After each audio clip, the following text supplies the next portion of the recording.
पहलगाम हमले के बाद पूरा देश जो है वो इस वक्त शोक मना रहा है और इंडिया ने पाकिस्तान के साथ जितनी भी टाइज हैं उनको कट कर दिया है। अब अगर कोई भी इंडियन पाकिस्तानी के साथ, किसी भी पाकिस्तान के बंदे के साथ कोई रिलेशन बनाना चाहता है तो उसकी कड़ी निंदा हो रही है।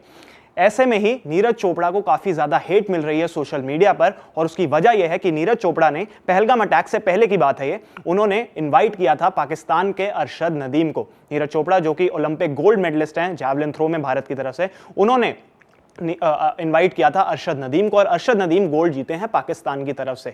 आपको याद होगा कि उसमें नीरज चोपड़ा सिल्वर मेडल जीते थे। तो उसमें नीरज चोपड़ा एक इवेंट, यहाँ पे जैवलिन थ्रो का एक इवेंट जो है ऑर्गेनाइज कर रहे थे, जो नीरज चोपड़ा क्लासिक के नाम से जाना जाता है, और उस इवेंट में उन्होंने अरशद नदीम को बुलाया था। अब इसी को लेकर, क्योंकि अरशद नदीम पाकिस्तान के खिलाड़ी हैं, तो इस वजह से काफी ज्यादा हेट मिल रही है सोशल मीडिया पर। अब फाइनली नीरज चोपड़ा ने चुप्पी तोड़ी है इस मामले पर, और एग्जैक्टली उन्होंने क्या बोला है ये हम आपको बताते हैं। तो नीरज चोपड़ा कहते हैं कि यूजुअली मैं बहुत ज्यादा नहीं बोलता, लेकिन जब जब कुछ गलत होगा, मेरे सामने कुछ गलत होगा, तो उसके बारे में मुझे बोलना ही पड़ेगा। जब जब बात मेरी कंट्री पर आएगी और मेरी रिस्पेक्ट और ऑनर पर आएगी, मेरी फैमिली पर आएगी, तब तब मुझे बोलना पड़ेगा। इस वक्त बहुत ज्यादा बात हो रही है मेरे डिसीजन को लेकर, जो मैंने इनवाइट किया था पाकिस्तान के अरशद नदीम को कंपीट करने के लिए नीरज चोपड़ा क्लासिक में, और and most of it has been hate and abuse, और मुझे ज्यादातर अब्यूज और हेट मिल रही है। They haven't even left my family out of it, यानी कि मेरी फैमिली को भी नहीं बख्शा लोगों ने, और उनको भी काफी ज्यादा अब्यूज किया जा रहा है और हेट मिल रही है। इसके बाद वो कहते हैं the invitation I extended to Arshad Nadeem, तो वो कहते हैं कि जो इनवाइट मैंने अरशद नदीम को भेजा था वो एक एथलीट के तौर पर एक दूसरे एथलीट को, एक को एथलीट को भेजा था, इससे ज्यादा इसमें और कोई बात नहीं है। इसका एम ये था कि एनसी क्लासिक यानी नीरज चोपड़ा क्लासिक में हम ज्यादा से ज्यादा अच्छे एथलीट्स को दुनिया भर से बुलाना चाहते थे, ताकि इस स्पोर्टिंग इवेंट का जो है स्टैंडर्ड भी बढ़े। Invites had gone out to all athletes on Monday, उन्होंने कहा मंडे को हमने इनवाइट भेजे थे 2 दिन पहले उस पहलगाम हमले से, यानी पहलगाम हमले से 2 दिन पहले हमने ये इनवाइट जो है वो अरशद नदीम को और बाकी एथलीट्स को भी भेजा था, तब वो हमला नहीं हुआ था। ये क्लियर करते हैं नीरज चोपड़ा। इसके बाद वो बोलते हैं After all that has taken place over the last 48 hours, यानी कि पिछले 48 घंटों में जो जो हुआ है, उसके बाद अरशद नदीम का इस नीरज चोपड़ा क्लासिक इवेंट में आना बनता ही नहीं था। हम उनको उसके बाद नहीं बुला रहे थे, इसका कोई सवाल ही पैदा नहीं होता कि अब अरशद नदीम इस इवेंट पर आते। मेरी कंट्री और उसका इंटरेस्ट सबसे पहले है मेरे लिए, ये बोलते हैं Neeraj Chopra. To those that are going through the loss of their people my thoughts and prayers are with you, और फिर वो शोक व्यक्त करते हैं और सहानुभूति व्यक्त करते हैं उन लोगों के लिए जिन्होंने अपनी जानें गंवाई हैं इस हमले में। Along with the entire nation, I am both hurt and angry.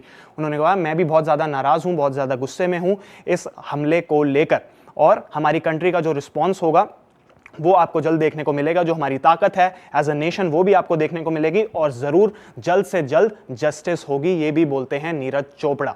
इसके बाद नीरज चोपड़ा ये कहते हैं I have carried my country with pride for so many years now, and so it hurts to see my integrity being questioned. उन्होंने कहा कि मैं इतने समय से एक प्राइड के साथ अपनी कंट्री का जो नाम है उसको कैरी कर रहा हूं, और अब जो मेरी इंटेग्रिटी पर सवाल उठाया जा रहा है, ये जो सवाल मुझ पर उठ रहे हैं, उससे मुझे बहुत ज़्यादा दुख हो रहा है।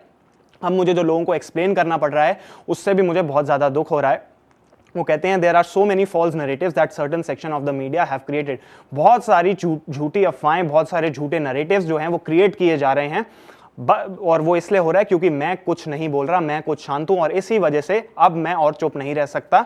और जो I also find it difficult to understand how people switch opinions, तो वो ये भी बोलते हैं कि मुझे ये समझ नहीं आता कि कैसे लोग जो हैं वो दल बदल लेते हैं, किस तरीके से अपने ओपिनियंस जो हैं इतनी जल्दी चेंज कर लेते हैं।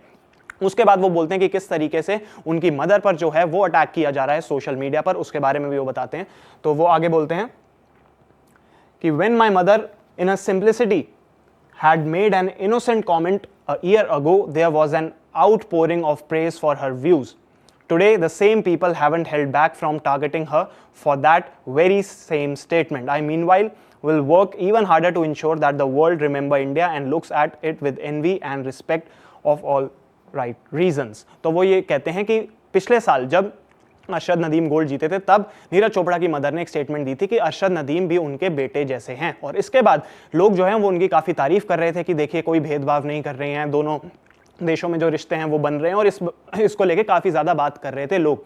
तो अब नीरज चोपड़ा बोलते हैं कि पहले तो आप ये सारी बातें कर रहे थे, लेकिन अब अब आपको क्या हो गया एकदम से, अब उन्हीं चीज़ों को लेके आप मेरी मदर को भी टारगेट कर रहे हो, मेरी फैमिली को भी टारगेट कर रहे हो, मुझे भी टारगेट कर रहे हो। तो उन्होंने यही बोला कि मैं आगे अब कोशिश यही करूंगा कि मैं अपनी कंट्री के लिए और बेहतर कर सकूं और अपना नाम, जो कंट्री का नाम है, वो और ऊंचा कर सकूं। तो ये सारी की सारी स्टेटमेंट थी जो नीरज चोपड़ा ने दी थी।